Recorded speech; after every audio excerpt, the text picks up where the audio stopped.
السلام علیکم ورحمۃ اللہ وبرکاتہ نحمد و نصلی علی رسولہ الکریم اما بعد welcome to our Ramzan series best in اسلام۔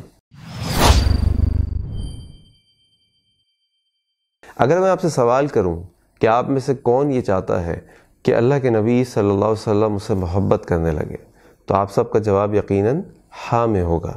اسی طرح اگر میں آپ سے سوال کروں کہ آپ میں سے کون ایسا ہے جو یہ چاہتا ہے کہ قیامت والے دن وہ اللہ کے نبی صلی اللہ علیہ وسلم کے سب سے قریب بیٹھا ہوا ہو، تو ہم سب کا یہ جواب ہوگا جی ہاں، میری بھی یہ خواہش ہے، میری بھی یہ تمنا ہے، میرا بھی خواب ہے۔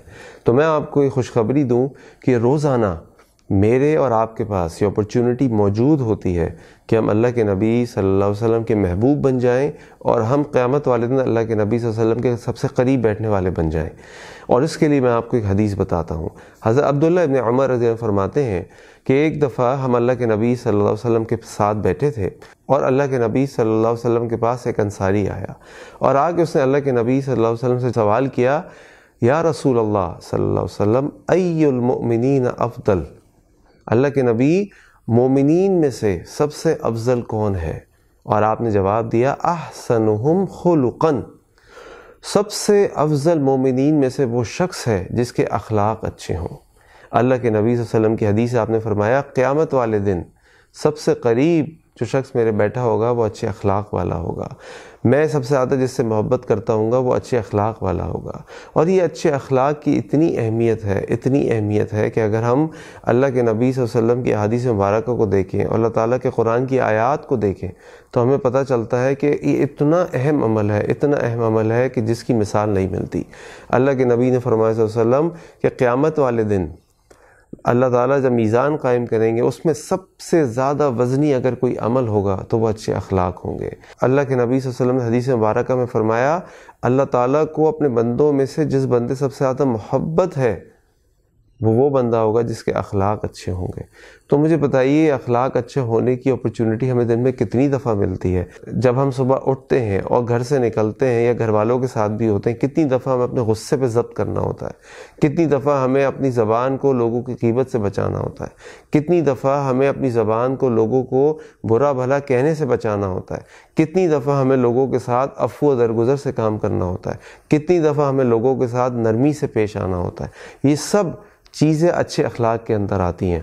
اللہ کے نبی صلی اللہ علیہ وسلم کے بارے میں اللہ تعالیٰ نے فرمایا وَإِنَّكَ لَعَلَىٰ خُلُقٍ عَظِيمٍ، اللہ کے نبی صلی اللہ علیہ وسلم آپ اخلاق کے بہترین اعلیٰ ترین درجے پر فائز ہیں۔ اور پھر اللہ تعالیٰ نے ہم کو فرمایا لَقَدْ كَانَ لَكُمْ فِي رَسُولِ اللَّهِ أُسْوَةٌ حَسَنَةٌ، کہ یقیناً اللہ کے نبی صلی اللہ علیہ وسلم کی زندگی تمہارے لیے رول ماڈل ہے۔ دیکھیے اللہ کے نبی صلی اللہ علیہ وسلم نے اپنی زندگی میں کس طرح لوگ اخلاق کے ساتھ پیش آئے۔ مشرکین مکہ نے اللہ کے نبی صلی اللہ علیہ وسلم پر کون سے ظلم نہیں کیے، آپ کے صحابہ کے ساتھ کتنے برے سلوک نہیں کیے، آپ صلی اللہ علیہ وسلم کو کیا کچھ نہیں کہا، لیکن اللہ کے نبی صلی اللہ علیہ وسلم نے فتح مکہ کے موقع پر سب کو معاف کر دیا۔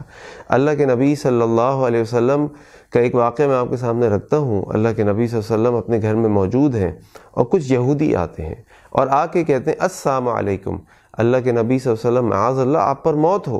اماں عائشہ رضی اللہ عنہا گھر کے اندر موجود ہیں اور اماں عائشہ بات سنتی ہیں، ان کو غصہ آ جاتا ہے اور اماں عائشہ کہتی ہیں وعلیکم السلام ولعنکم اللہ وغضب اللہ علیکم، کہ تمہارے اوپر موت ہو، تم پہ اللہ کا غضب ہو، تم پر اللہ کی لعنت ہو۔ اللہ کے نبی نے بات سنی تو فوراً عائشہ سے کہا مہلاً یا عائشہ مہلاً، رک جاؤ عائشہ رک جاؤ، یہ تم کیا کہہ رہی ہو؟ اپنے آپ کو اپنی زبان کو ان برے الفاظ سے بچاؤ۔ اور اماں عائشہ حیران ہو کر پوچھتی ہیں اللہ کے نبی صلی اللہ علیہ وسلم کیا آپ نے سنا نہیں انہوں نے آپ کو کیا کہا؟ اور اللہ کے نبی نے اپنی بیوی عائشہ سے کہا عائشہ تم نے بات نہیں سنی کہ میں نے ان کو کیا جواب دیا؟ میں نے ان کو صرف علیکم کہہ دیا کہ جو تم مجھے کہہ رہے وہ تم پر ہو۔ تو آپ دیکھیے کہ اللہ کے نبی صلی اللہ علیہ وسلم کا اسوہ، اللہ کے نبی صلی اللہ علیہ وسلم کی برداشت، اللہ کے نبی صلی اللہ علیہ وسلم کا لوگوں کے ساتھ نرمی سے پیش آنا، یہ اچھے اخلاق کی نشانی ہے۔ تو یاد رکھیے کہ مومنین میں سے افضل ترین لوگ وہ ہیں جیسا کہ اللہ کے نبی نے فرمایا احسنہم خلقا، جن کے اخلاق اچھے ہیں۔ اور یاد رکھیے کہ برے اخلاق سے آپ لوگوں کا دل نہیں جیت سکتے۔ برے اخلاق سے یہ تو ہو سکتا ہے کہ آپ چیخیں اور چلائیں، لوگ آپ کے سامنے خاموش ہو جائیں، جب آپ بات کر رہے ہوں تو لوگوں کی ہمت نہ ہو آپ کے سامنے کوئی بات کرنے کی، تو یہ تو آپ کا ڈر ہے، یہ آپ کا اخلاق نہیں ہے۔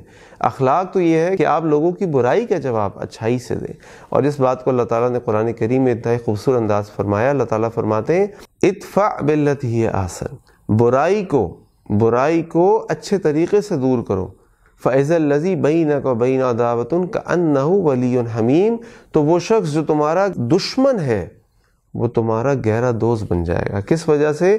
اچھے اخلاق کی وجہ سے۔ اگر ہم سیرت کا مطالعہ کریں، سیرت صحابہ کا مطالعہ کریں، اگر ہم سیرت رسول صلی اللہ علیہ وسلم کا مطالعہ کریں، ہم سیرت صحابہ رضوان اللہ علیہم اجمعین کا مطالعہ کریں، تو ہم دیکھیں گے کہ انہوں نے لوگوں کے دل اپنے اخلاق سے جیتے ہیں۔